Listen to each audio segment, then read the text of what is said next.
Welcome once again to Cinemaholics, where we talk about the biggest and best films coming to theaters and streaming online. From the San Francisco Bay Area, I'm John Negroni, film section editor for theyoungfolks.com, and I write for other websites too, and you know me through Cinemaholics. From Pittsburgh, Pennsylvania, he is a freelance writer. You've seen his work everywhere, from Slant Magazine, Cinema Blend, The Playlist, to anywhere else you can imagine. It's Will Ashton.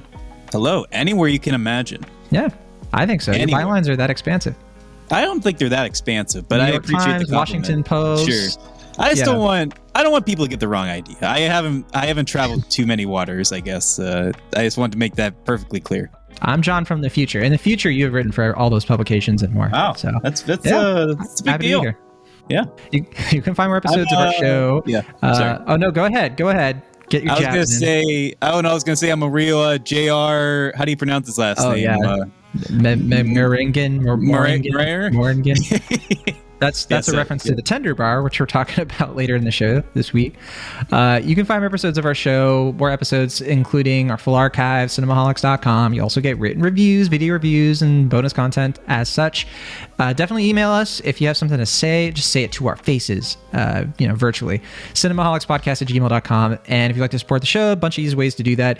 Give us a 5-star rating on Apple Podcasts if you want to save on some cash. But if you want to donate and be a patron, don't forget there's a Patreon we have. It's patreon.com/cinemaholics. And we have merch if you want to buy some Cinemaholics merch and support us that way. All that stuff's on our website.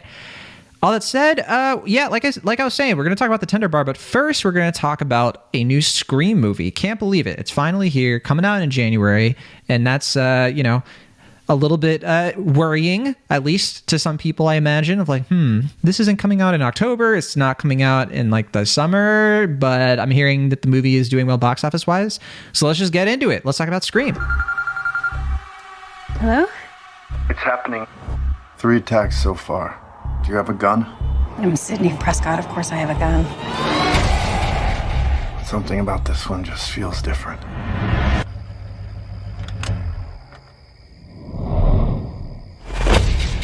Samantha? I know who you are. I've been through this a lot. This is your life now, which means that whoever this is going to keep coming for you. You ready for this? Never. Oh, stop. Wait. There's certain rules to surviving. The attacks were all on people related to the original killers.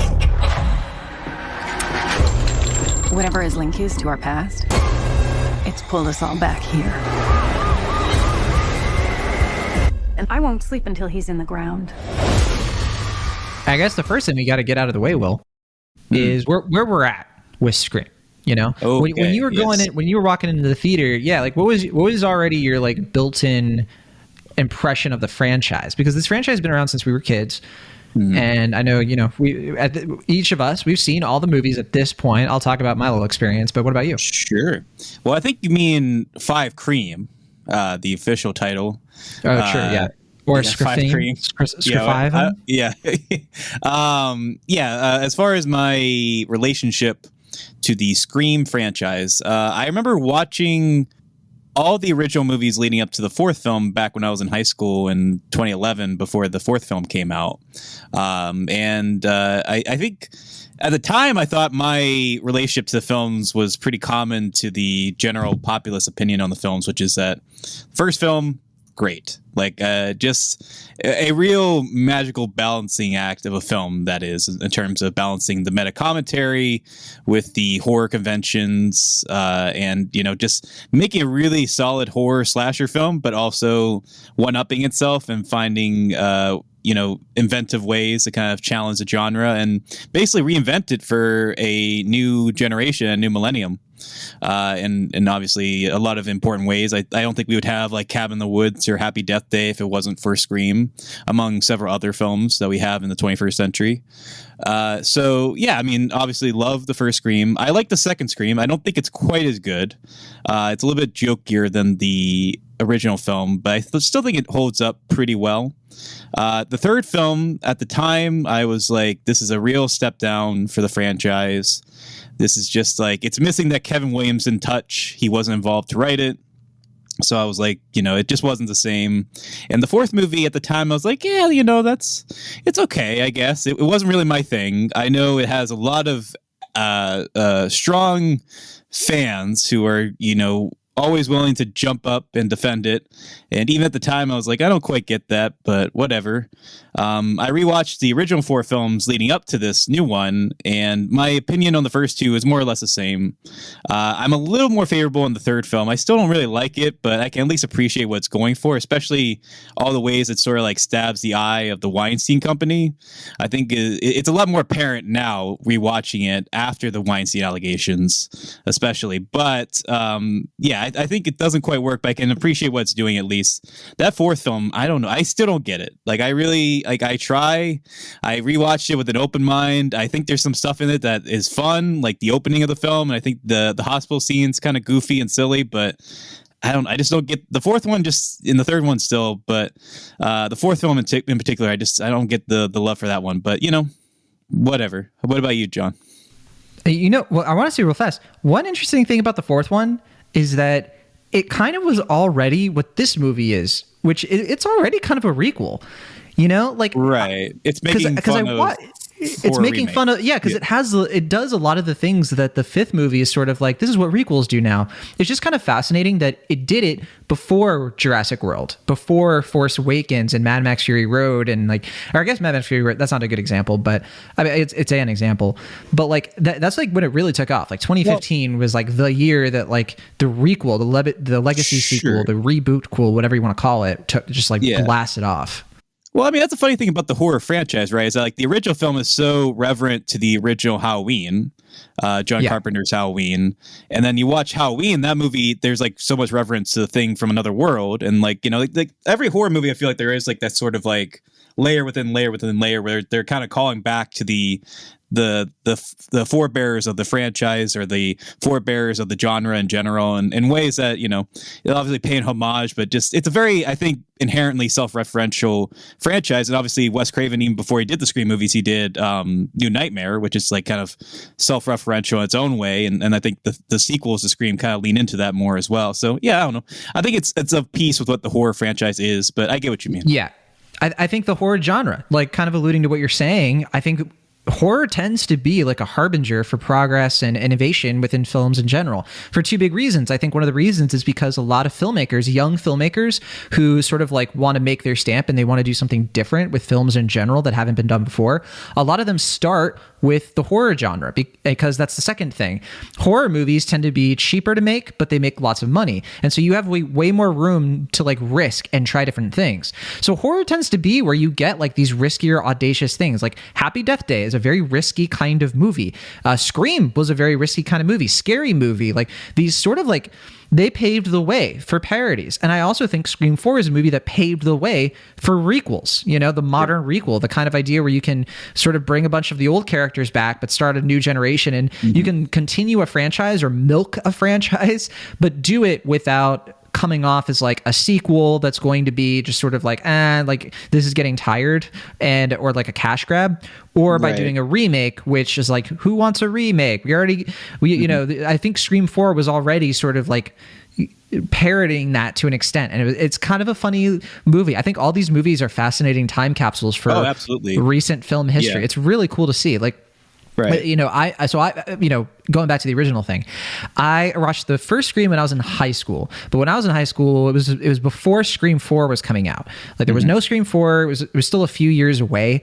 So like I watched the first one when there were no sequels coming out at the time. It had been like, I think 6 years since Scream 3, and I loved it. I was like, oh my gosh, this is so good. It was completely different from what I thought Scream was, because I remember when Scream was coming out, my mom is a big horror fan, so much to my dad's disappointment because he hates horror films, but my mom would like watch horror films. Like she would take me to see horror films when I was younger, but not that young, not in 1996. And then I wouldn't have watched Scream 2 or Scream 3 because I was still kind of young, and like those are just movies I hadn't seen the original, so I just had no real awareness of them.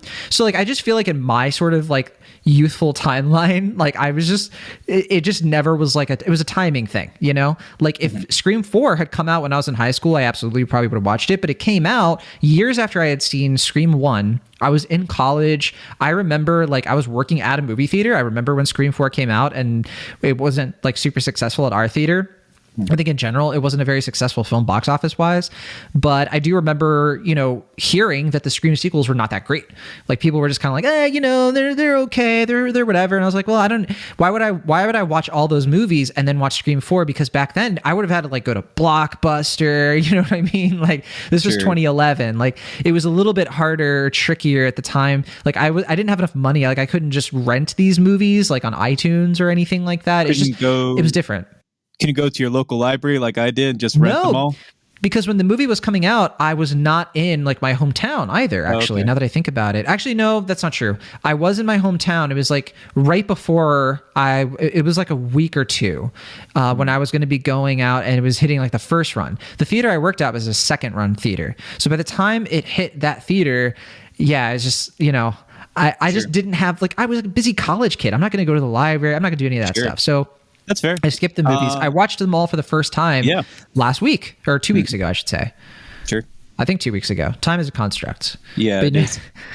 No, because so I saw Scream 5 or Scream 2022. I saw it a couple of weeks ago, right before the social embargo went up. So I watched the film without any sort of buzz going into it, just my impression of the franchise. And my impressions are pretty similar to yours. Like I said, really love the first one. I really like the second one. I think the second one's my favorite opening other than the first out of all of these. Because I don't know, it was doing something. You know what I mean? Like it was kind of like advancing things a bit, right? And it was also referential to like how blindingly white the original film was, in a way that like I don't think it really fixed the problem per se, but at least acknowledges it in a fun meta way. And I think I like that opening scene. I think it's also really well directed, that opening scene as well. So very suspenseful. I think the second movie, I think the first one is better overall, but I think the direction might even be better in the second one because Wes Craven has a bigger budget. He seems to be having more fun. It's more confident, more playful too, I think. Yeah. I have like a big thing that I want to get into regarding all of them. But first I'll say, I agree with you about the third one, but I'll be more specific about my issues with the third one in a minute. Fourth one, I think I like better than you though. I think that I definitely like it better than the third one. And I think I like the fifth one better than the fourth. But I do appreciate the fourth one. Sure. I didn't hate it. I kind of found it, you know, interesting and certainly a step up. To be fair, initially my ranking was like 1, 2, 4, 3. Now it's probably 1, 2, 3, 4. So, I mean, that was my initial perception, was that 4 was certainly better than 3. Just rewatching the films now and just I'm like, I don't know, 4 just doesn't really do it for me. I'm sorry. Yeah, what are you going to do? So here's my thing, and this can lead right into Scream 5 and how we're going to set this whole thing up. In this movie, there's a point where somebody, I think it's the Mindy character, refers to the Scream franchise as these are meta slasher whodunnits. Like these are the 3 core ingredients. It's not really a Scream film if you don't have all 3, right? And I appreciate that. I think that is a formula that has served this franchise well. I think it's something that like is baked into it. It's kind of, I couldn't imagine, for example, a Scream movie without one of those things. It wouldn't work. You know, if you don't, the thing that you could maybe get rid of is the whodunit, but I think that would kind of rob it of, again, it's like, then it just really stops being what Scream is sort of built out to be, right? I think that the reason the first one is the best, in my opinion, is because it's really good at all 3 of those things. It's a good meta film, it's a really good slasher film, and it's a really good whodunit. I think the first one has like probably the best twist regarding not just who the killer or killers are, but the motivation. The most believable twist probably as well of the 4. Yeah. I think that's the case. I think all the sequels after that are at least good at 1 or 2, but not all 3 things. I think the second one is also really good meta, arguably better meta than the first one because it's such a good meta commentary on sequels. I think the slasher element also really great. The only thing about the second one that I think is a little bit weaker is the whodunit, because I think the motivation is okay, but I think the twist of like who's really behind it is not as compelling to me as the first one. The third one I think is bad at all 3. I don't think it's a good meta. I think it really falls short of like doing something interesting about trilogies. I think the slasher component is extremely weak, and I just did not find the suspense sense really there. Right. And then the whodunit is terrible. Like, it's so easy to predict exactly who did it and why. Like, it's the third one is just really bad. The fourth one, I think the fourth one is good meta, but not as good meta as the first or second. Good slasher, but not as good as it's like a little bit of a step down, but it's like average. And I think the whodunit, I go back and forth because I didn't particularly find it surprising, like the whodunit for that, but I could imagine it being a little bit like for some people, I don't know. So that's why it's not close to my favorite either. Right. Yeah, I mean, I get that. I think that's all valid. The only thing I'd probably push back on is that I think the mystery in 2 is fine. I just think it just doesn't quite balance the comedy and the horror slasher elements as successfully as the original film. But I don't know. I just think the second movie, I don't know. I feel like everyone kind of wants or expects different things from these sequels. That's what I'm learning, because I'm seeing all sort of different rankings for these sequels in the past few days. And I'm learning that I think people just want different things out of Scream sequels. And for me, I think the second one is probably the most successful at getting what I expect out of a Scream sequel. And I agree with you. I think the third one has some interesting ideas. It just doesn't really work. And I think the fourth one is kind of running on fumes, but it does some things well, like the slasher elements. Yeah, there is this whole thing in the third one. It's like, we got to go back to the beginning. And it just, I don't know. It's like really pulling a lot of that, her mom is really, this is the real crux of the story all along. And it's just not nearly as interesting to me. And yeah. I also don't think the commentary in that film is quite as clear in that, because it's attacking, like you said, like horror remakes, which it's not really a horror remake. It's still technically a sequel. If anything, like you said, it's more of a reboot. And it's also trying to kind of attack like vlog culture, sort of, but like it doesn't really have anything to say about that, because vlogs aren't really a thing that much in 2011. It's fairly a new idea. So it just didn't really feel like even though I was glad to see Kevin Williamson back, it didn't feel like he had anything particularly meaningful to say about the franchise. It just felt like he had to do another sequel for whatever reason. And I actually think the film is a little bit more prescient than you might be giving it credit for. I think that like what it's saying about, because I think what that film is trying to say, and I know we're so many tangents, but I think it's trying to say like, Emma Roberts' character sees herself as the remake, as the new character, but she can't break away. Yeah. It's sort of saying that like, well, the original is always going to be better. So why would you remake it? So even though the film isn't a literal remake, I still think that it is poking a lot at the idea of like how remakes are sort of trying to kill off the original and pretend like they didn't happen. So that's the element of the film that I actually like. I actually think the movie is successful with that. Yeah, I just feel it's fairly cynical though. Like if at least like the other horror movie, at least like the first 3 feel like there's clear love for slashers, or at least like what they are, and that one just feels like there's like kind of like this sort of disdain for like the younger generation in a way that just, I don't know, it just kind of feels like Old Man Yells Like Cloud sort of. It's very peak. Like I know the people who made it are not Gen X, but I do think it's like peak Gen X, criticism. Everything sucks. Everything is terrible. And I think it does have a bit of that mood. Sure. Yeah. And I think that like the gender or generational kind of divide is a little bit better handled in this film personally, but that's a great segue actually. Because I think this movie is Gen Z, Scream 4 is millennials, and so now we're kind of like going to the next generation. And like one of the things I like about this movie too, and I gotta set this thing up, I know, but I do like how it checks in with like where horror is at right now, and it's fun to sort of see how does Gen Z interpret our horror.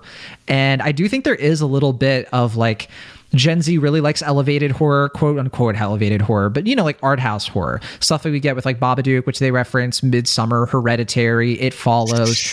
These like this movie defines that, right? Yes, idea, or like the neon or whatever you want to put for the modern day kind of, like they said, elevated horror, or like what's the term that they use now for like heightened. Heightened drama or something, like like trying to not even call it a horror movie or whatever.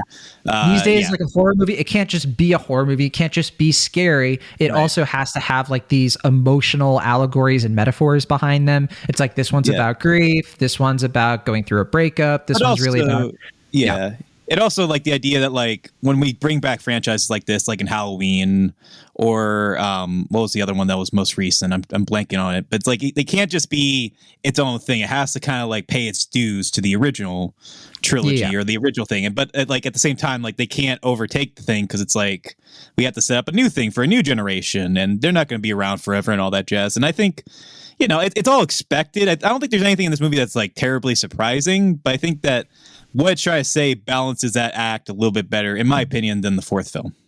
So we should get that. Yeah, let's get it established that so Wes Craven passed away very sadly several years ago, and so we have new directors here. We have a couple screenwriters here who I think this is their first time working on a Scream film. The directors are Matt Bettinelli-Olpin and Tyler Gillett. We just saw them work. They did the Ready or Not, which fun horror slasher kind of movie as well. Kind of different. Silence, right? Is that their like official name, like their group name? Radio their Silence. Group name is what? Is it Radio Silence? Isn't that like the name of their like collective? I don't know. Maybe Radio Silence. Because they did some segments for at least one or two VHS. They did movies, VHS, right? And that said, I was most familiar with them through Ready or Not, which I really dug that 2019 film. I can see why after doing that, they would be hired to work on this one. I don't know the process that went into hiring them, but I imagine it was, hand in hand. The screenwriters here are James Vanderbilt and Guy Busick. I kind of, and we should say, I think James Vanderbilt, he worked on the Amazing Spider-Man films, but I think his most recent one was like that Netflix film Murder Mystery with Adam Sandler. Oh yeah, but he wrote Zodiac, right? Did he write Zodiac? I'm pretty sure he wrote Zodiac. Maybe I'm speaking on my ass. I'll double check that one as well. I didn't know, because he was also a film producer, so I might. Sure. He might have been a writer and a producer. For some reason, I had in my head that he only produced it, but I think you might be right. I guess it's hard because like that's David Fincher, and so it's hard for me to be like Zodiac was written by. But I'll assume you're right. While I'm double checking that, I should clarify that I guess Radio Silence is 3 directors. It's the 2 guys, but then another director. So it's technically not Radio Silence, but 2 of them are part of Radio Silence. Got it. Okay. Yeah, but for Zodiac, I'm going to double check that now. James Vanderbilt is the screenwriter of Zodiac. Great film, great mystery. Yes, very good film. And then, Guy Busick, who, I'm not as familiar with him. I do think that he worked on Ready or Not too, didn't he? I have that. Probably. I think he acted in it. Sure. But I forget if he like really wrote it. So again, I'm not super prepared to say. First time more than one screenwriter for a Scream movie. Look at that. Yeah. And I think with this movie, it's doing, like we said, a lot of the requel things. It's bringing in legacy characters. So David Arquette, Neve Campbell, Courtney Cox appear in this movie. But it has like, they sort of give their blessing on the next generation. And of course, since this is Scream, they like literally bring that up of like, well, this is sort of them approving of or like ushering in, the new cast, the youthful cast. And this movie goes through a lot of those beats. And it's just called Scream instead of Scream 5, but I just called Scream 5 to make things easier. That said, it's that itself is a commentary, right? Of like when sequels, I think it's directly commenting on Halloween, the 2018 Halloween, right? Well, they even, of course, they bring it up as well in the movie to kind of absolve themselves. But I find that so annoying. Couldn't they just call it like Scream New Generation? I don't know, whatever. Scream the Next Generation? Whatever. I don't think so, because I don't think they would have been able to like, I don't know. It wouldn't have been as much of a joke. It just sort of would have been funny in a different way. But I get what you're saying. The issue there. I'm glad they didn't do like Scree and then put like a 5, or do any of that kind of marketing. But so all that said, this movie does a lot of the requel things where we have new characters, but like almost every character here is somehow connected to the first movie. So not the sequels. I guess there are a couple characters directed to the connected to the sequels. Like I think the Wes character, but even him, like he's the son of like a character in Scream 4, but his name is of course directly from Wes Craven. Yeah. Yes. Yeah. So that said. Dylan Minnette is of course the actor there. Really the main characters here, we have Jenna Ortega, who is like the first character that we see, the sort of Drew Barrymore opening scene thing, but then we also have her older sister played by Melissa Barrera, who we just saw in The Heights. We find out that maybe there's a little bit of a secret connection between her and maybe a character from the first film, which we won't give away.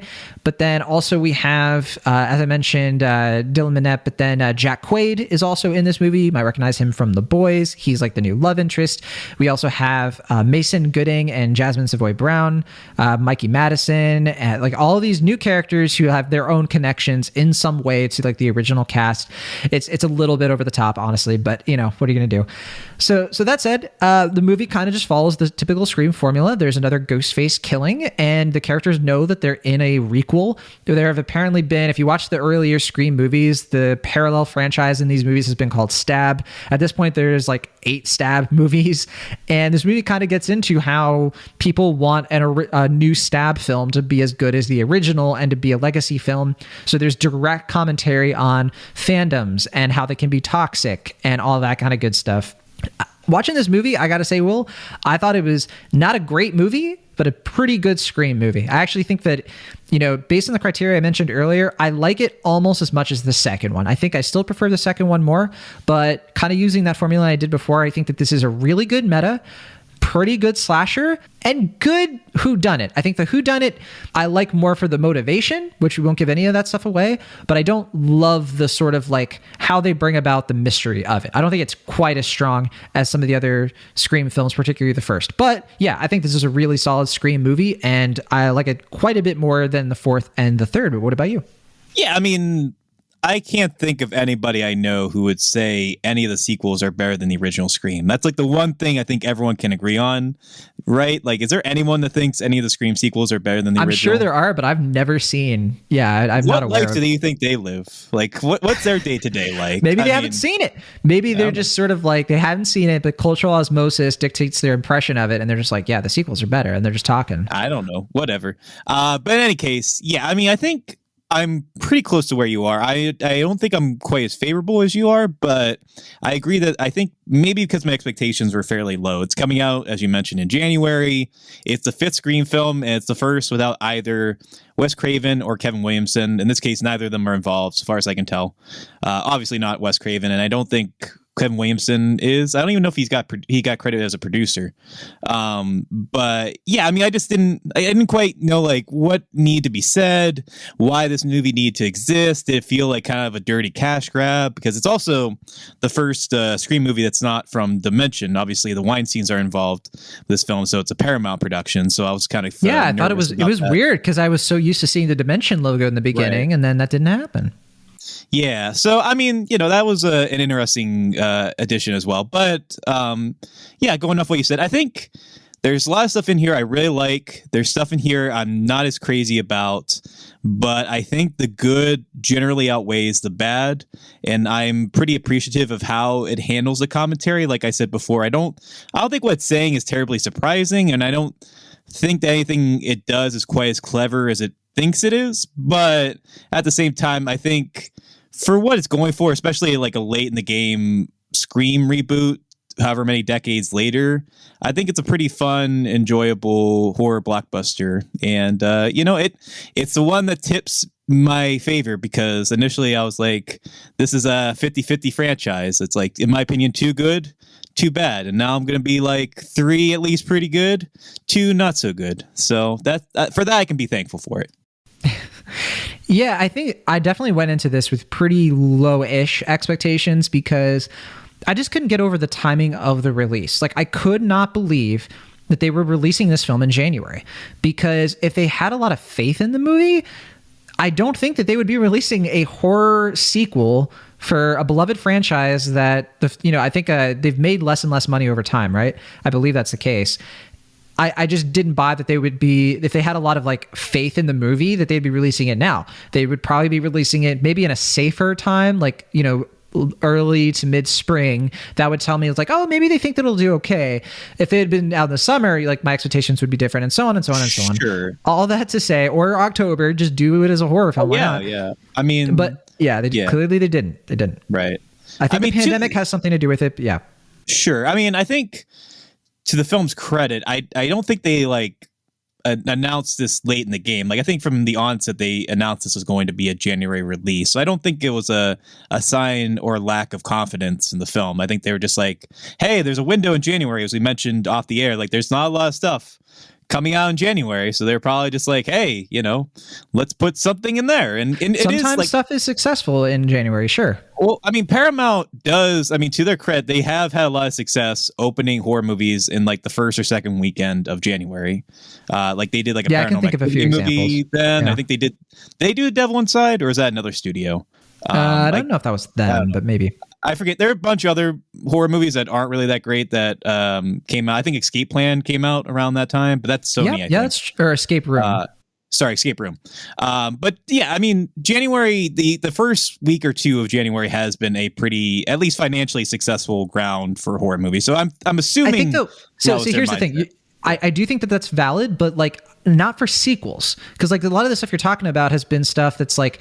It's a good testing ground to sort of build IP without doing a big risk that conflicts with other properties you think will do well. We're talking about Paramount. Paramount is kind of like not lacking a lot of IP to mine, but they're not in as favorable a position as Universal and Warner Brothers and obviously Disney, I think. Whereas like they have Transformers, which is really, really dwindling for them, and SpongeBob, which same kind of thing. I do think that like with the Scream movie, it is interesting that they like from the get-go would be like planning it for January. That's all I'm saying. It sort of painted, it was a bit of a red flag for me. And of course I went into the movie hoping it would be great. And I would, because of my lower expectations and the fact that I didn't hear any buzz going in, I was pretty satisfied with the movie. Yeah, no, I am exactly where you are. I think I'm just giving the studio very mal credit, maybe undeserved credit. Yeah, it sounds like you can sort of see the logic that they were using. Right. Yeah, for sure. Yeah, and it's obviously a very a weird thing. And we are talking about like this is the first time they're doing, like you said, with Paramount. I believe the rights because the Weinstein thing closed down in like 4 years ago or whatever, and then I think Spyglass picked it up or something like that. I mean, like some of the things like became viable or sellable, and then they're just I guess Paramount just went yoink. We're taking that one. So yeah. So to kind of like just break it down, because I think like we want to avoid talking about this film in too much detail, because the fun of these movies is sort of experiencing the mystery and everything. I think we've already given some things away like that maybe not everybody would want to know, but yeah, just to kind of like tighten all that up, I think that it's a little bit predictable. I think that it's not the best twists. I think that it's a little bit easy. Like I think some of the clues they give are a little bit too overt. So I don't think a lot of people will be that surprised. I think it's similar to the second one where even though it might not be super hard to figure out who did it, I think the motivation behind it was a little bit more interesting, if that makes sense. I think when it comes down like to what this movie is actually saying, it just felt cohesive to me. Like it just felt like this movie was really well thought out. I like that it's a movie that I get the impression that they spent time sort of being like, how do we make a really good Scream movie for this current day and age? And that's the thing that I like the most about it. Like, it just feels like tight. Like they really just came up with a fan's idea of how do we continue this? How do we do this? I think Kevin Williamson was producing. He doesn't have an official credit. I think I saw his name in the credits, but it could have been the whole based on characters he created. I can't remember if it was a producer, but I do remember at some point he was producing this movie. I just would not be surprised if that stopped because that was years ago. That said, I do think that this is a movie that kind of similar to the way that like J.J. Abrams and Rian Johnson sort of picked up the Star Wars movies. It does sort of have that air of like authenticity to it to some extent. Even though I know you and I both much preferred The Last Jedi to something like Force Awakens, I think we could both agree, that fitting Star Wars kind of needed that fresh injection. Like I don't think anybody wanted another George Lucas Star Wars film in 2015, right? I mean, well, I'm sure some folks did. Like we said, if there's somebody out there who doesn't think Scream 1 is the best Scream, surely there's someone out there probably the same person. Like, well, let's get them on the show. I'd love to hear their opinions. I mean, let's get them on. They're probably a wealth of amazing content. But I don't know. I mean, I think I agree in that. Like, I agree that the twist is, like I said, not as clever, I think, as it thinks it is. Or not quite as surprising as I think it is, or they think it is. But yeah, I mean, I do think the commentary, I think it's pretty smart how it executes it. I think the self-aware stuff almost verges on being annoying, but I think it's clever enough and consistently smart about what it is enough and what being itself enough to never quite have that annoyance I think comes with some of the later sequels in the Scream franchise. But at the same time, yeah, I mean, I'm kind of back and forth on how I feel about the new cast. I was curious about how you felt with them. Yeah, I was about to bring that up. Yeah. Well, first I'll say the only thing about this movie that annoyed me was I think that the red herrings can be a little bit much. Like, it was a bit overwhelming. It was sort of like, okay, like there has to be more to this movie than the whodunit. It was sort of like the balancing act wasn't quite good there. Right. So I thought that not the best aspect. For me, it was more that I think it was just kind of missing that pulp that Wes Craven brings to the franchise. I mean, obviously, like, it's not Wes Craven, as we mentioned, and it's not going to be Wes Craven, but I feel like he's a little bit more, he kind of brings that mix of like kind of like camp and cheese in a way that's like associated to the brand at this point. And I feel like this franchise, I thought the movie had plenty of that myself, but okay. It has jokes, obviously, and I just feel like the style of it isn't quite as winking in terms of like it plays it pretty straight stylistically and also visually in a way that I think, like you said, it is self-aware, and I think that's paying homage to how like the style now, like we like if you compare like Halloween, the new movies, to like some of the other Halloween movies that came before it's obviously kind of like starker. It's a little bit like moodier in how it's presented. I think the sequel is reflecting that pretty apparently, but I don't know. I think it could have used a little bit more pulp personally, but I guess you disagree. That's fine. Just a little. So but to the new cast thing, which you brought up, I think that I'll start with the old cast. I think that David Arquette is probably the best performance in this movie. Oh yes. Yes. Yeah. I think the best written character more than anything else. I don't think it's just the performance. I just think he's the most interesting of the legacy characters easily, because I just thought that there was a real conflict. There was a real arc to what he's doing here, that there was emotion swept up in it and all that. I think that compared to like Neve Campbell and Courtney Cox, I think they're just fine. Like, the movie doesn't really dwell on them. It doesn't try to sort of invent big arcs for them. It just sort of lets Dewey be really the point of view for more of the movie. He spends the most time with the new characters and all of that. I actually was pretty fine with that, because I think the movie would have been way too much. Like, it wouldn't have been as effective for me if the balance had been more toward the legacy characters. That was actually an issue I kind of had with the fourth one, where the new sort of characters I really did not care about. Whenever it was them on screen, I was like, please just go back to the characters I like. Yeah. I would say, with the exception of Hayden Panettiere, Yeah.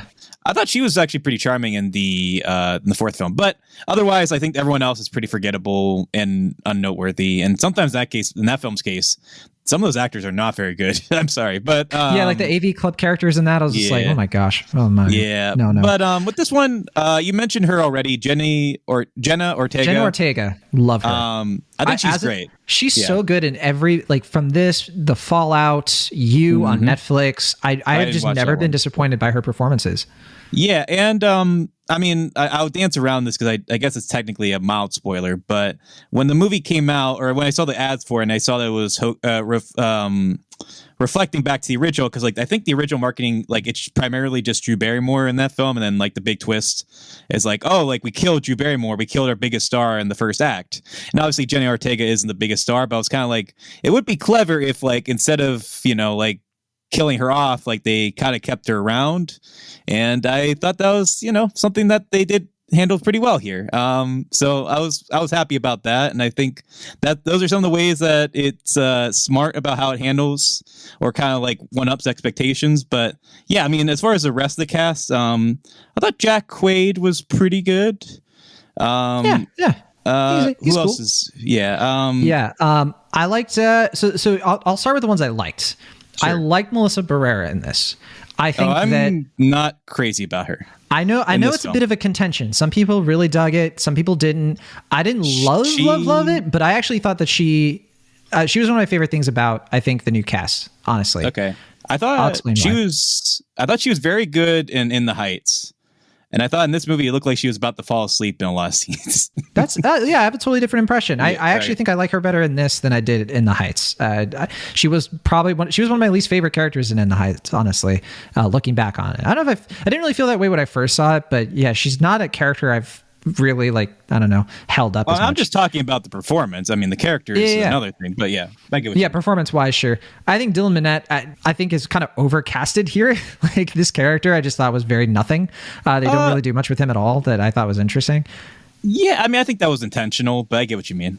I was much more taken with the twins. I really like the twins. Oh yeah, in they're this. pretty charming. Yeah, They're not my. Yeah, they're charming. They're not like the focus or anything like that. But I do think whenever they were on screen, like whenever it was like one of the younger actors without, somebody like without the twins or without Jenna Ortega, I was not as interested, honestly. I was kind of like, but when the twins come on, they just had like life to them. Sure. Mason Gooding and Jasmine Savoy Brown, they're sort of, I don't want to give away their connection, but I just think they're fun. Like I kind of, I could see an alternate version of this movie where they're the main characters, and I think I would have been totally happy with that.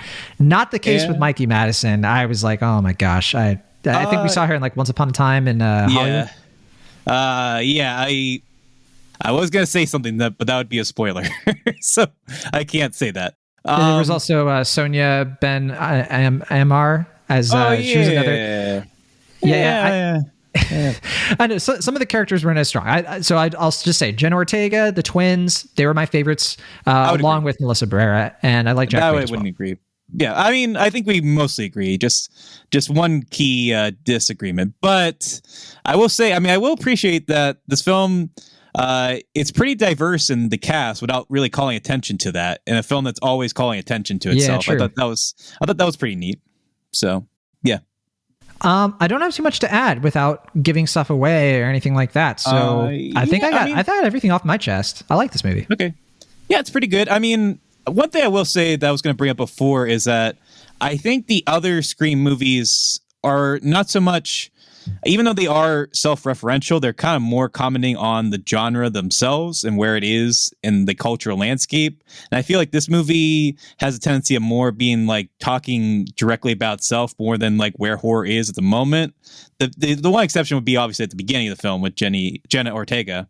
But I feel like that's something that the other Scream movies have did a little bit more successfully than this film. Do you agree or disagree? I think I disagree. I think that there's enough in here where it's sort of commenting on not just horror films, but just like mainstream films at large, which I think that it's doing both. I think it's sort of saying like, this is where horror is at. It does the elevated horror thing, sure. But it spends, I think, more time kind of eviscerating, not just fandoms, but the sort of like Hollywood having to constantly do this same kind of like reboot sequel movie that is getting really tired. And I like how this movie, I like that this movie is so audacious that it's going to do that. It's going to be what it's criticizing, but it's in on the joke. It knows that it is. And it's just sort of like, yeah, we're going to do that. And we're going to count our money, but we're also going to make fun of ourselves. Who cares? And I don't know, that to me is that plucky, like trickster spirit that does remind me of like the first couple Scream films, that it's just like, you gotta give it up to them, And I think some people can be look at that and be like, well, that's a flaw. I'm like, I don't care. I enjoyed the flaw, whatever. Sure. Yeah. I mean, certainly I think the quote unquote requel commentary parody aspect is probably some of my favorite stuff in this film. And it's something I think, like I said before, is handled better in this movie than in the previous one.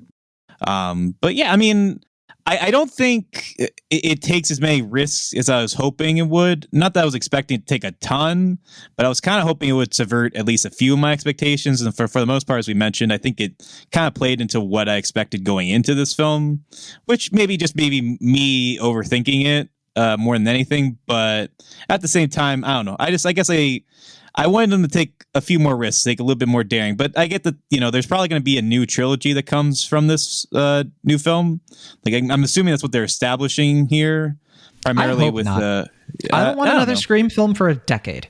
Do them every decade or so, because that to me, like, give it time and just sort of check in. Let's check in again. In 10 years, you don't have to have the legacy characters anymore. Maybe, I mean, it probably will, but Yeah, I would agree, but I imagine if I'm Paramount, they're going to try it, especially because I think this did pretty well, right? I didn't check the box office, but... Yeah, so this movie made $30 million so far. We're recording this on a Sunday, so it's probably going to make even more. Not much more, but yeah, based on the budget, which is around 20 to 25 million, that's fantastic news for Paramount. They got themselves a winner on their hands, which I'm sure has them kind of... That's the thing. In January, that is really impressive. In the middle of like Omicron and all this stuff. If they had released this in the spring or in the summer, you know what I'm saying? Like, I feel like this could have killed for them, and they're getting good box office returns. I think this could have gotten even better. Maybe though. Possibly. Okay, maybe you're about to say it's like the competition would be higher. It could get drowned out in the noise. I totally understand all that. Still, I think maybe even February probably would have been better. Yeah, I don't know. I mean, it's kind of hard to say, but I do think it is to the film's benefit that there isn't a lot of new stuff besides the 355 in your local multiplex. And I think probably wouldn't be talking about it as long as we are. You know, if we had to review this the same week as like Uncharted or something. Yeah. Well, yeah, and I think also like the audience who's coming to the movies, if anyone's coming to movies, it's younger audiences, and even though this is a sequel/requel to a franchise that's now like 30 something years old at this point, or almost 30 years old, it's it's appealing to younger audiences, deliberately so. Obviously, that's why they call it Scream instead of Scream 5. But yeah, I mean, I think they're the ones that are probably most interested, and I would imagine because this is doing well, that Paramount is probably going to try to do another couple sequels. But I agree with you. If I had a choice, I'd rather they just kind of hold off or just leave it at this one. I mean, I'm fine if this was the very last Scream film. I mean, we don't need to, at least for a while. I mean, I will say, I mean, did you find it weird that Sydney was like primarily in supporting character mode here? Like, this is the first time we've ever seen Sydney like not get more than like maybe 40 minutes of screen time in a Scream film. No, and I think that's great. I think that is much to this movie. It's just interesting. Yeah, I honestly think that like watching them for the first time in a row, it's like that. It's like it diminishes with every film, doesn't it? Like I think with every film, it's less and less about her. So to me, it made sense for this one to be even less about her than before, because like we get it. Like Sidney Prescott is pretty played out as a character. I'd say the same thing with Gale Weathers. I think that I think this movie's smart because if there was one character who I think did still have some loose ends to really like tie things together, it was Dewey, just because like his relationship with Gale Weathers has always sort of been this very precarious thing. So the way that it handles him in this movie, I think made way more sense. I think that it's a change for the better in my opinion.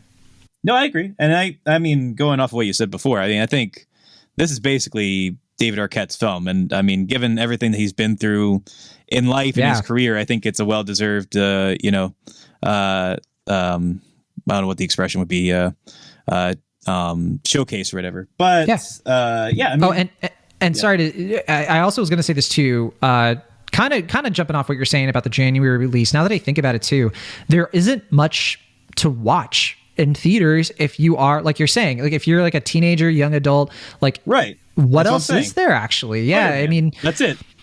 Nothing. Yeah, they're really. I mean, there's like 355, and you know, we already went through the holiday season. We have art house movies for like the older and older people, award season, and all that stuff. But that's a good observation, I guess. Like there really wasn't anything else. No, it is. I mean, we gotta also talk about like it's kind of weird that we have No Way Home, Matrix Resurrections, and this film like within weeks of each other. It's kind of fascinating. And those movies have been out for like a month now. Well, Spider-Man's been out for a month and a week. Matrix has been out. Like those films have already sort of it's like people who wanted to see them basically already seen them.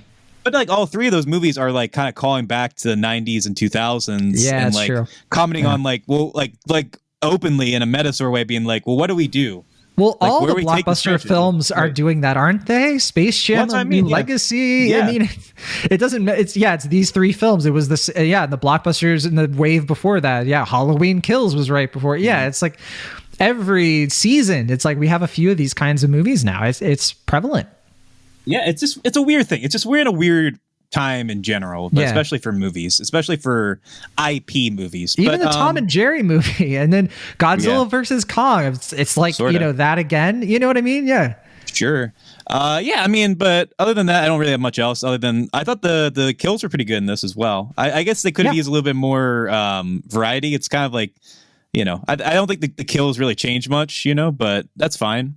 It's Scream, there's a primalness to it with the knife and all that, but pretty bloody. Yeah. It gets pretty gnarly. It doesn't have any kills like at the level of that one kill in Fear Street, but that's fine.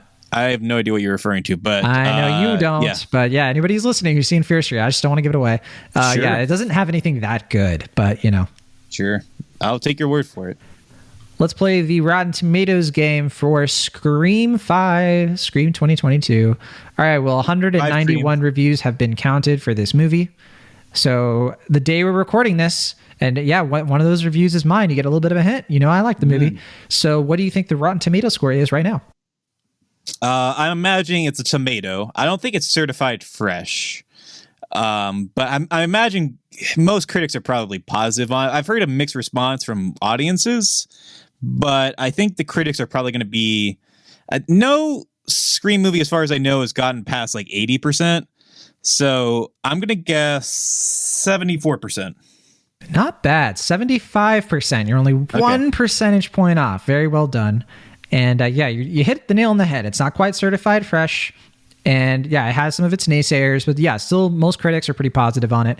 But what about the audience score? We have 1,000+ verified ratings. So what do you think about that? I think the folks who are rating it on Rotten Tomatoes are more favorable than not. I'm going to go, even though I think the response is like mixed to positive with audiences, I think on Rotten Tomatoes it's probably like an 82%.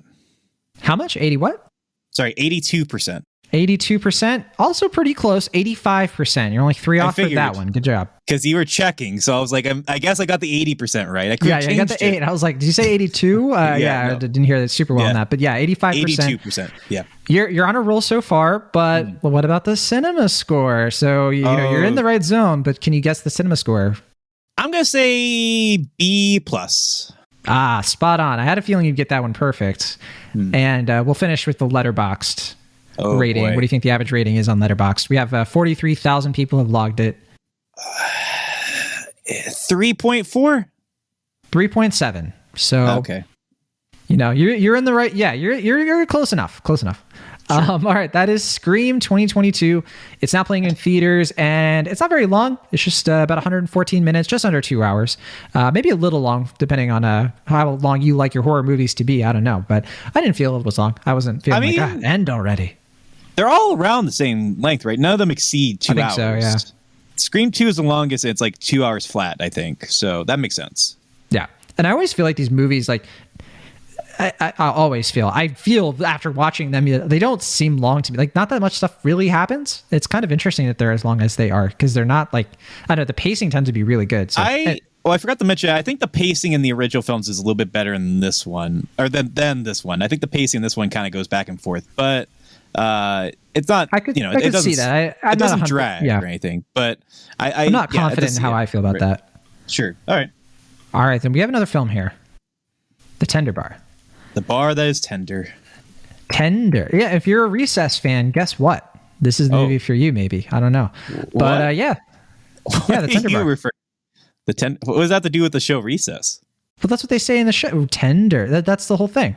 Did you watch Recess? I haven't watched Recess in has it been a few weeks since you last saw Recess? 18 years. 18 years? You know, can I talk about my relationship to the show Recess? It's kind of weird. I'm curious now. Like, about 18 years, Will. I mean, that was... Did you even watch it? I watched a little bit of it. I didn't, like, obsessively watch it, but the weird thing is that I loved the movie, Recess School's Out. Oh, good movie. That was like my favorite movie for, like, 5 or 6 years as a kid. That's amazing. But I didn't love the show. Is that weird? I don't know. I mean, you know, we're different. We're not a different generation, but I am a little bit older. I think that I was watching it when it was kind of in its prime and I was at the right age. So I don't know. Maybe you just missed the boat. I think for me, it was because Recess School's Out is like an action movie. It takes place in an elementary school. And I saw it during my elementary years. And I was like, it would be like if Die Hard happened in like my school. It's just like, this could happen? Well, like, it's a movie? Yeah. I guess with Recess, though, it's kind of funny because it was so well syndicated, you know? Like, I know plenty of people who watched it. Yeah. And I didn't have cable.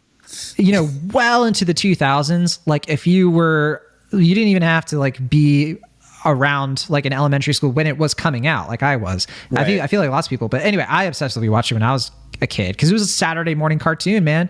That was my jam. Was Recess. Yeah. Good show. Yeah, we talked about it on the playground. We play Foursquared. We do all kinds of references. So. But go back to Recess School's Out. That soundtrack was very formative for me and my music taste. I will admit.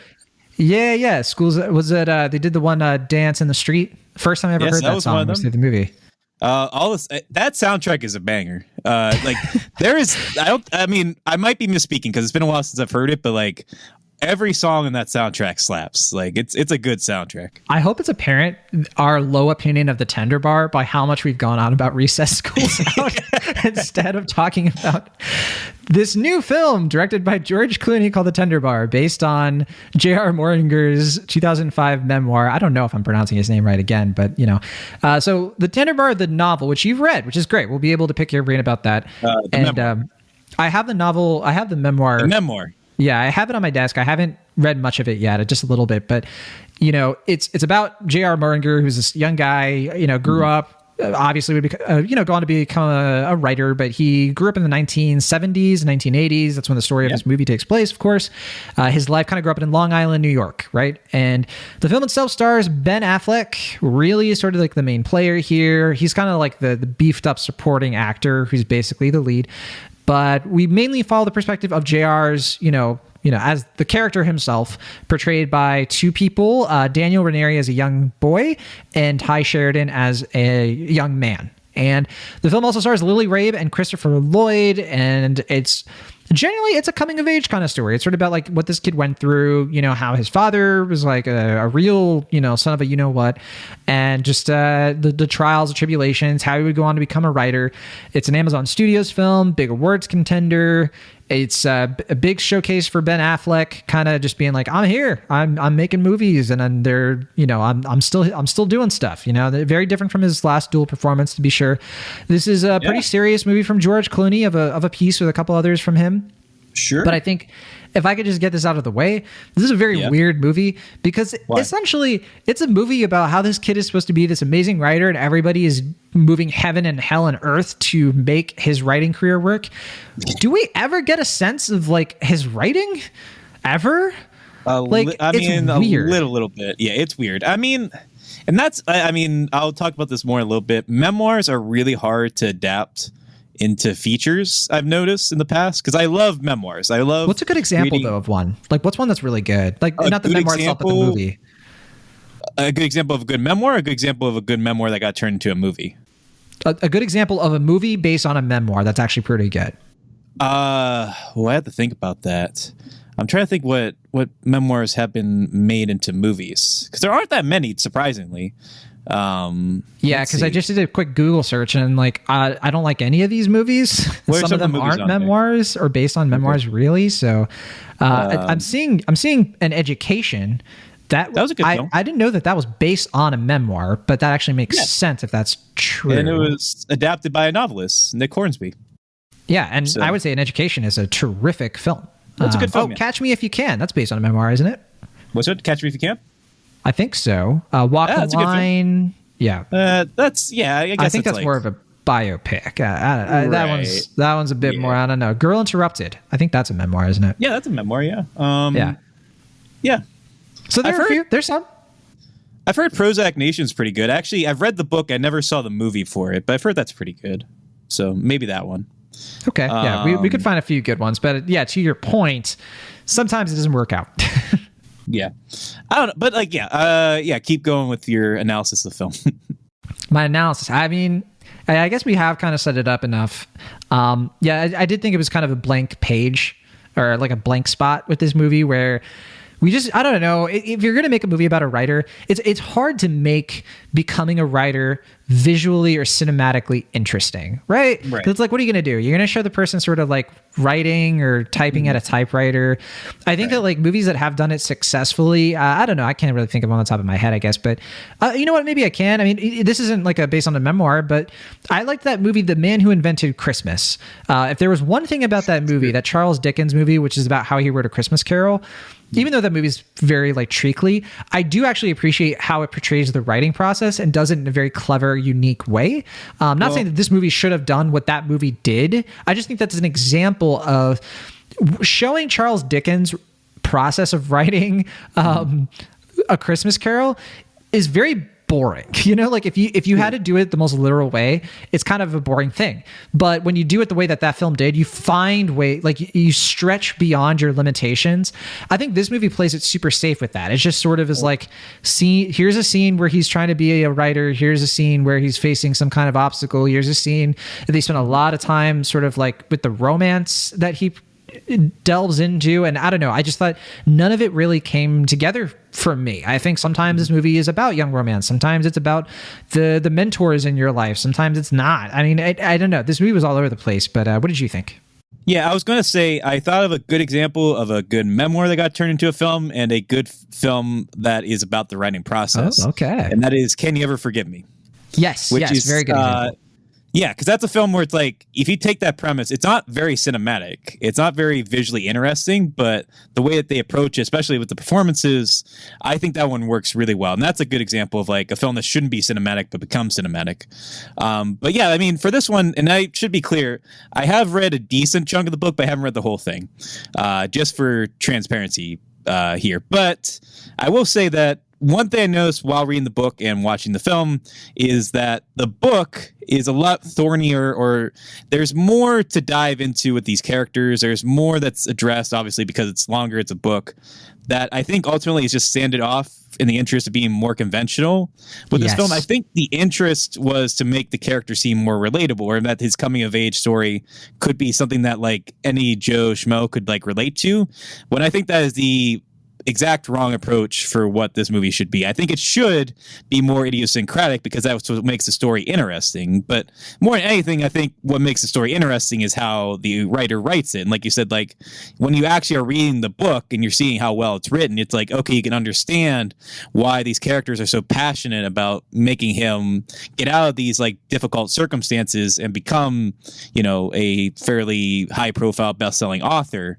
And, you know, visualizing that, like we said, it's not impossible. There are examples. There are very few, but there are examples of movies about writing or memoirs that are turned into film that can be done in a very cinematically interesting way. But it's a kind of uphill challenge that I think George Clooney, he just favors a kind of banal, mediocre execution, and it really, I think, suffers in the long run for a lot of reasons because of that. Yeah, this movie's pretty. It's like you said, it's mediocre. It's generic. It just doesn't have a lot going on. Honestly, it's just one of those movies that like, it's not offensively bad at anything. Like there's nothing in this movie where I'm just like, wow, you know, I can't believe this movie failed at this and this and this. It doesn't, I don't know. It's like, it's not even trying that hard enough to fail at something. Right. I would actually go one step higher and say that I think the first half of this is actually kind of fun. I don't know if you agree, but like, I think it has the first some half, fun moments, but I would not describe it overall fun. Not at least. I think for me, it's just primarily Ben Affleck's performance. I think his performance is generally pretty charismatic and interesting. And it's not something he hasn't done per se, but I think, like you said, like this past year was kind of like Ben Affleck kind of finding his groove again in these supporting roles.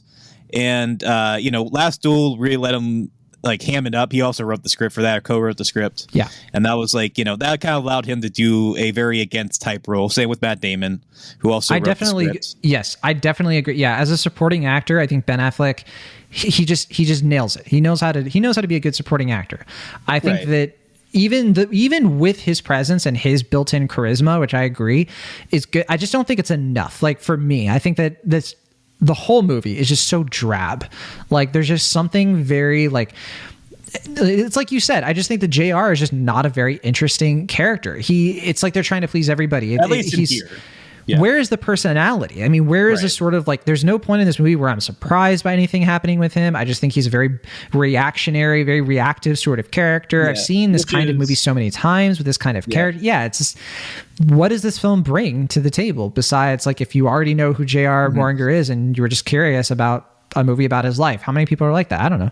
Right. Well, that reaction thing you're talking about, I think that's a common problem with memoirs, because obviously when you write a memoir and you transcribe your story, you're like, the author is like allowing you to see their perspective, and they're like, you become the reaction to it. Like you become like the character almost, basically, when you read a memoir. And when you do that in audio visual form, like a movie, you kind of, they sap all that away. So that more often than not, the protagonist in a memoir adaptation becomes, like you said, kind of bland, and they lose a lot of that personality that is in the text, at least. And I think that's very, very starkly seen in this film for sure. Yeah, I guess that's why Can You Ever Forgive Me? Another great comparison point there is one of the reasons that I don't have the same impression of that film is because I think that main character is fascinating, because they're not trying to make her overly relatable or anything. Yeah, she's a very prickly, kind of hard to sympathize with character, or not hard to sympathize, hard to relate to, or at least you can sympathize with her. But there's a lot of complexity there that is very, like, there's even more complexity in the film than there is in the book, I would say, arguably. But in that case, maybe I haven't read the book, but I would say, this one's not a memoir, but The Lost Daughter, as a novel, is also, kind of succeeding at that sort of thing. Sure. It's also sort of being like, hey, our main character doesn't have to be, it doesn't have to be an audience surrogate. And I think in both those cases, like, the supporting actors do a lot to sort of like add a lot of the warmth that the main character isn't bringing.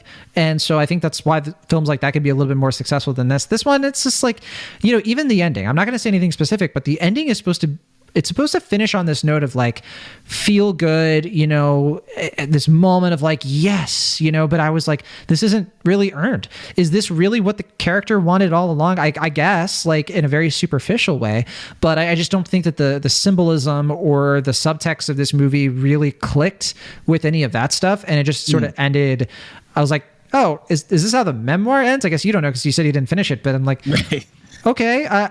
What about the most interesting? Like, is this really the most interesting? Like, movies are supposed to be about the most interesting 10 minutes of a character's life, and I just didn't get that from this, or the most interesting week, I guess I should say. This movie is sort of charting what it seems to me is the least interesting like time in this kid's life. I feel like everything after this is going to be way more exciting, considering, but I don't know. Yeah, I mean, I think one of the biggest issues here is, and I like the actor. I think I like him more than you do based on our conversation privately about the card counter. But Tye Sheridan, I think he's a pretty good actor. I don't think he's very good in this, unfortunately. I don't think it's his fault. I think it's just that, like we said before, there's just not a lot to do with JR, the character in this film. And I think he tries, but he's just overshadowed constantly by Ben Affleck. In this film. And the other thing is that, like, a large chunk of this movie is like this relationship with this girl. I think her name's Jessica, if I'm not mistaken. Like, his like it's not even been that long since I saw it. I totally forgot. But yeah. But like, his main love interest. A big thing, and it's like I just genuinely don't get, like, why is this such a big, like, why does he care about so much about this lady? It's because, like, it's his first major love. It's just like, here's the thing. You can do that because, like, that is a totally normal thing, right? Like, that is a total, like, for you to get really hung up on your first love. But what's weird about that is the movie even sort of presents that, like, he knew that this wasn't going to be his forever romance. Like, that's how that relationship kind of starts. So it's just weird because then it's like he didn't really believe that, I guess. Right. I don't know. It's kind of contradictory. Yeah. Because they have like this very hot and cold relationship where, like, it's just like, yeah, I guess this isn't going to really be more than a fling, right? And she's like, yeah, I guess so. And he's like, what? It's like, he keeps like freaking out, like, even though, like, he's acknowledging, like, yeah, like, I just, I don't know, I imagine you already got like a boyfriend. I was like, yeah, I do. He's like, what? And it's just like, he just keeps like on a dime flipping out for, like, it seems very abrupt every time it happens. It's like, have you not learned? Like, what is going on here? It's a very confusing, I had to blame that, I guess, on either George Clooney or the screenwriting by, didn't William Moehringer write the screenplay here? The guy who did The Departed. Yes, William Moehringer. Moehringer, yes. Who did, you're right, The Departed and Body of Lies and Edge of Darkness. I think his most recent was Mojave. But he directed that too. One. Yeah. He was like out of the game for a while. Yeah, but he was out of the game for a while. Like, I think he had like a motorcycle accident or something. He was like, I think I'm done with the business. So I was really surprised to see him here. And I was disappointed that I don't think it's like a terrible script. Like, there's a couple witty moments. Like, I think the dialogue kind of crackles in that way that, typically in like a George Clooney movie, he likes that sort of like kind of like back and forth stuff that comes about occasionally. But like, I just don't like for a comeback movie, this seems like a really weird project for him, at least in my opinion. I would agree with that, but I also have to say this movie's sense of place is really off to me. I think that, so George Clooney, we already mentioned, directs, and I think a lot of it falls on his shoulders, but also Martin Rue's cinematography here. It's not bad or anything. I just think that... I like the cinematography. What I dislike about it is that, to me, I never really understood where we were. I am like, okay, it's Long Island. They're saying Long Island, but like, this did not feel like Long Island. Like, to me, this felt like a weird hybrid of like Pennsylvania and Massachusetts. Right. I think it was even filmed in Massachusetts. Midtown USA. honestly, I was like, this feels like a composite location. It just didn't have that sort of like local touch that really like, this is being made by somebody who really loves this area. And we've seen Long Island, you know, in plenty of films. Yeah. Well, that's the other thing too, right? Is if I recall correctly, George Clooney is like born and raised in California, right? Because his dad is like a fairly famous actor. Yes. And Ben Affleck is a mass. I was going to say a bad word. Ooh, but yeah. But anyway, but I was going to say the screenwriter is like British, right? Like I think he's a Brit. Yeah. So like no one really has that connection to the time and place as far as I can, or maybe the time, but not the place. So it's all kind of like he's not British. William Moehringer is from Boston. Born in Boston, Massachusetts. Yeah.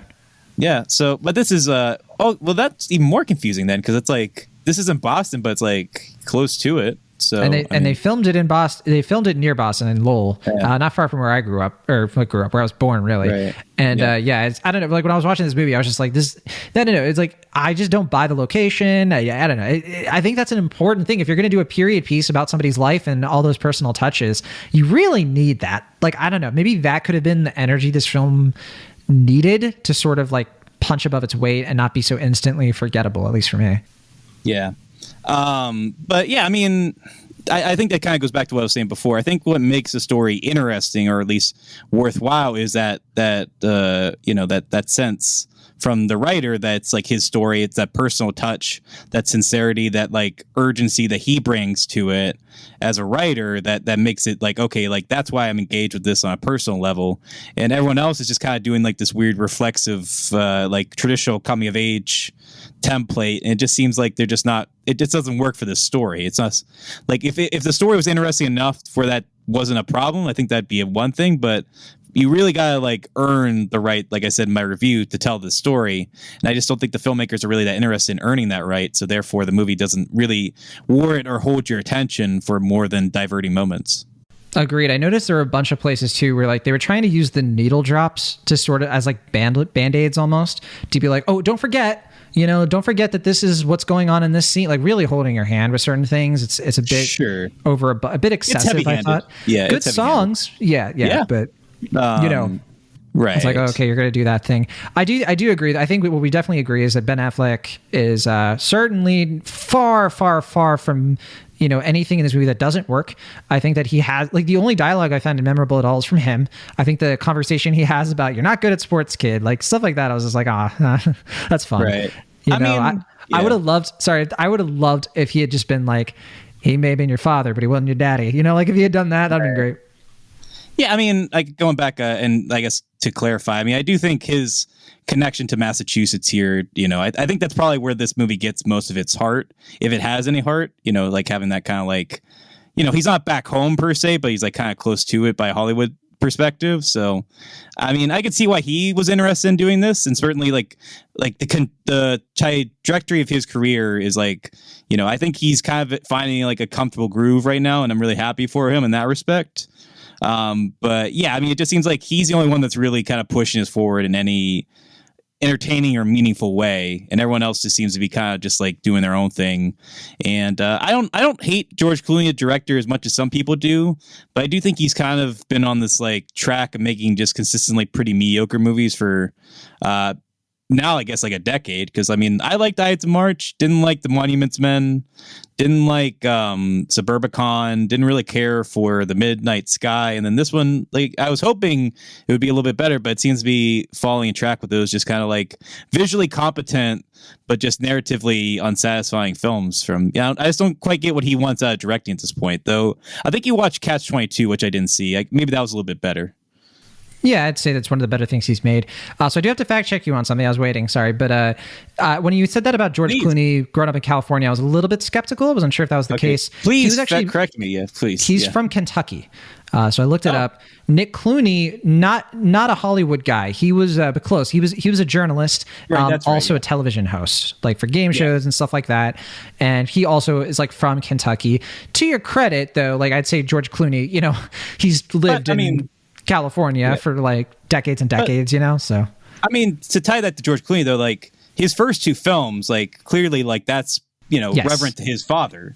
Like obviously, especially all the political stuff. His father ran for office for Congress. Yeah.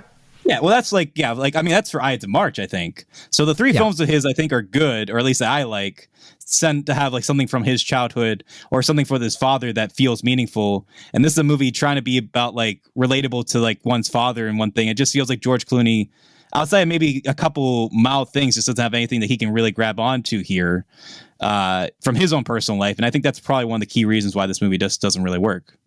Now, Clooney was brought on to direct this. This was not a film that Clooney was like, I want to do this. Sony's been trying to make, was originally the ones they were trying to do this years and years ago.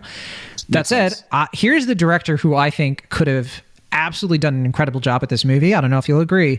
I really wish Richard Linklater had made this movie. I think that he could have found, I think, that balance, because I think if you're going to have that sort of, if there's anybody who's really good at that sort of like adult to the next generation kind of coming of age sort of, mood and atmosphere, I think Linklater has proven time and again that he just knows how to do that in a very like, in his sense, it could have been a lighthearted movie, or it could have been sort of, the same kind of genre that this is, where it's like kind of a like lighthearted drama. You know what I mean?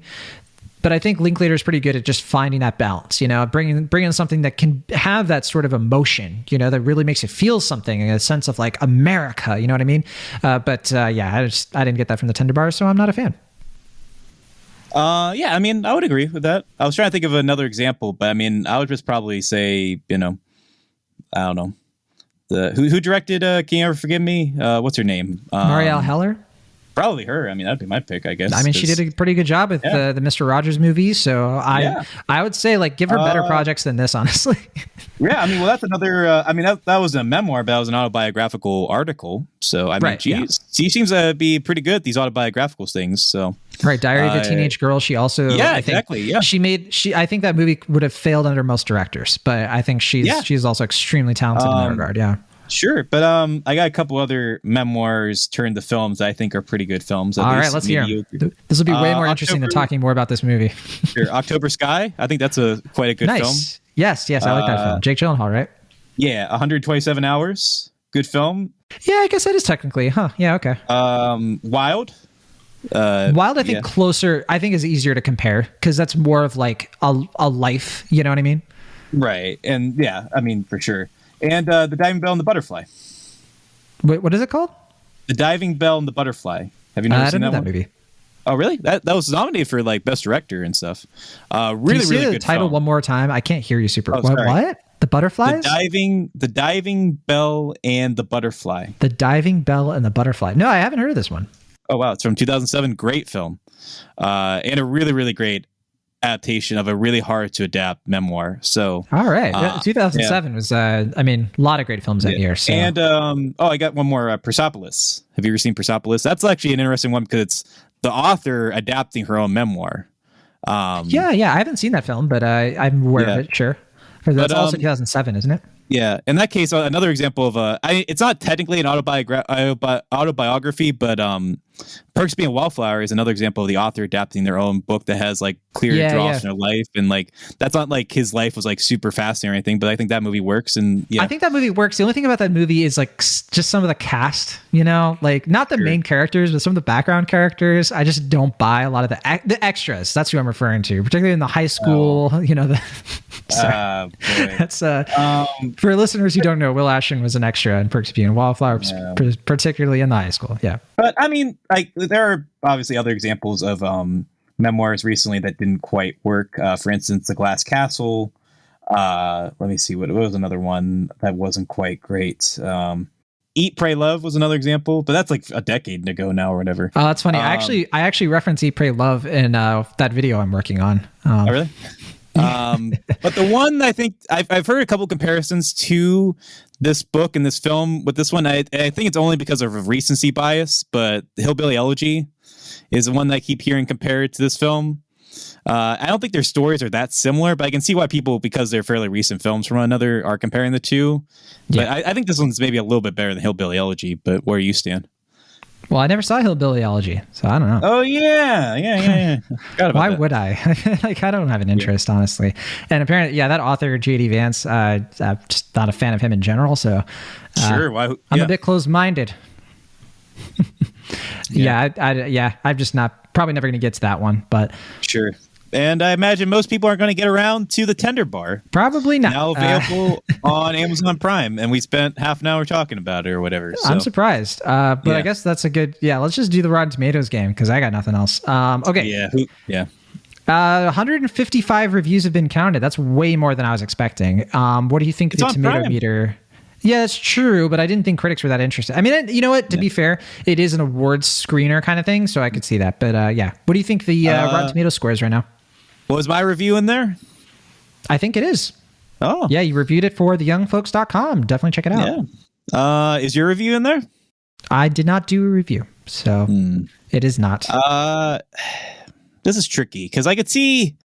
I don't think people are going to be like super favorable, but I could see some folks being like, 3 out of 5, and then that like pushes it to like 70% or something. But my gut is saying low, and I'm going to say 42%. You're 10 off. Do you think 50. that means it's 32% or 52%? I'm going to say 52%. Good call. Yeah, 52%. Gotcha. Okay. Redemption. So critics 52. are split. They're like, Critics are split. Yeah, right down the middle. what can we make of this JR guy? I don't know. I don't know. What about audience score? We have 250 plus ratings. Yeah. I forgot to mention that like there's a big point in the book and the movie where it's like JR is not like J.R. It's like his means junior, but like it's not like he's not taking his dad's name, so it's just supposed to be JR. But like in the credits at the end, they just call him J.R. Yeah, it's like interchangeable. So, I think when I edited your review, I just did it. I think I put the periods in. Maybe I don't remember. But did you? I think I just went by either IMDb or Wikipedia or whatever. Apparently, his style he prefers no dots or no periods. But I just found it funny that like they make a big point of that in the movie, and then like in the credits they credit him as JR. Yeah, this is a weird movie where everybody's just like, "What does JR mean? Like, who does that?" Yeah, like everyone's like so obsessed with it. What is up with that? Like, yeah. Like first question, how are you? Second question, what's up with your name? Yeah. But okay, audience score, where are we at? 68%. 72%. So you're a little bit closer that time, 4 off. But yeah, audiences like it. You know, the ones who are checking it out are probably like, I don't get what everybody's so negative. I don't know. 72 is not that great, but yeah, that's on Prime. Probably they tune in for the Ben Affleck parts. Anytime Tye Sheridan is by himself, they is there more beer in the fridge? Let me go check. Yeah. What about ratings? We have 13,000 people have logged it on Letterboxd. That's not a lot. I will say this is a pretty good drinking movie. I forgot to mention that earlier. This is Letterboxd. Yep. Oh, 2.8? 3.0. Hey, that was your closest. So clearly you're more in tune with the Letterboxd audience. I don't know. But hopefully that'll give you a pretty good impression of where the Tender Bar is at. It's really kind of like the movie itself. The ratings are all over the place. But if you want to check it out, you can stream it right now on Amazon Studios. I think it was in limited release in December. I don't think it still is at this point. It is 104 minutes long. It's not that long. You can knock it out. It's less than 2 hours. So check it out if you're interested. And with that, that's our show. We're done. We will be back next week. We have a couple of films that we want to review. We have a bonus we want to review. We don't want to, not going to promise anything. There are a couple of like smaller movies that we want to get to. Obviously, Scream was like the big one, and we're not sure if we're going to get to some other films that are going to be. We have Sundance coming up. That's the thing. I was going to say, we got Sundance, so that's going to be taking up a lot of our time. Yes. So we might just do something that we've seen already and just talk about that instead, which would be fun. Yeah, our current plan is to not do a big Sundance thing until after the festival. And for those who don't know, the festival starts on January 21st, which is less than a week from now. That's we're going to get in full swing of Sundance next weekend. So yeah, we're looking at maybe we could record early, for example, talk about a couple films that we already saw that we never reviewed on the show that are still semi-recent, that might still be in limited release. So you might find that interesting. And then our current plan, which is always subject to change, is to then a week later, like once Sundance ends, that next week we'll do a whole Sundance episode for you all. Give you all the ins and outs of what we saw. I think between the two of us, we're going to be able to see at least 25 films each, based on how many tickets they allotted for each of us as press. But then we're hoping to do even more with screeners, but we don't know for sure yet. But I think it's going to be an exciting festival. I'm really looking forward to this year. Oh yeah, I mean, there's some good looking stuff, and I mean, I'm always happy. I mean, always. I've only done this once, before this time, but I like not knowing how I'm gonna feel about these movies. I'm gonna go in cold for all of them, and hopefully I like more than a few. I mean, I liked quite a few last time, so we'll see. It's sophomore year, your second Sundance. I'm the grizzled senior, but I'll show you the ropes, kid. I'll keep the bullies off your back. Me at my second rodeo. This ain't my first rodeo. Yeah. All right. We're gonna sign off from there. From the Internet California, I'm John Negroni. And for the Internet Pennsylvania, I'm Wes. See you next time.